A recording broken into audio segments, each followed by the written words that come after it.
Hi friends, இன்றைக்கி காலையிலேயே பார்த்திங்கன்னா தோட்டத்தில் அறுவடை தான். நிறைய பாவக்காய் இருந்தது கொடியில்.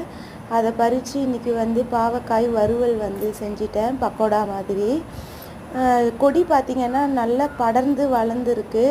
இந்த ஃபென்சிங்லேயே நான் வளர விட்டுருவேன். வருஷம் வருஷம் பார்த்திங்கன்னா இந்த பாகக்காய் நான் போட்டுருவேன். நல்ல அறுவடை கிடைக்கும். எப்படியும் ஒரு 1/2 கிலோ காய்கள் தான் எப்போதுமே நான் அறுவடை செய்வேன்.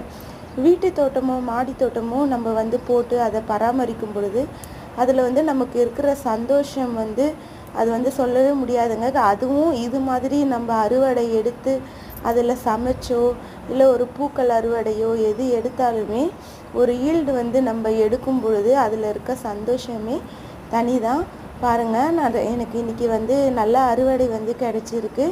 இன்றைக்கி சமையலுக்கு ஃப்ரெஷ்ஷாக பறித்த உடனேயே இதை சமைச்சு நல்லா ஹெல்த்தியாக சாப்பிடும் பொழுது அதில் ரொம்ப ஒரு சந்தோஷமும் இருக்குது. பார்த்திங்கன்னா ஃப்ரிட்ஜிலேயே வைக்காமல் அப்போவே பறித்து அப்போவே சமைச்சி சாப்பிட்ருவோம். எந்த மருந்தும் இல்லாமல் இயற்கையான முறையில் வளரக்கூடிய இந்த காய்கறிகள் இன்றைய வாழ்க்கைக்கு நமக்கு கண்டிப்பாக தேவையானதாக இருக்குது.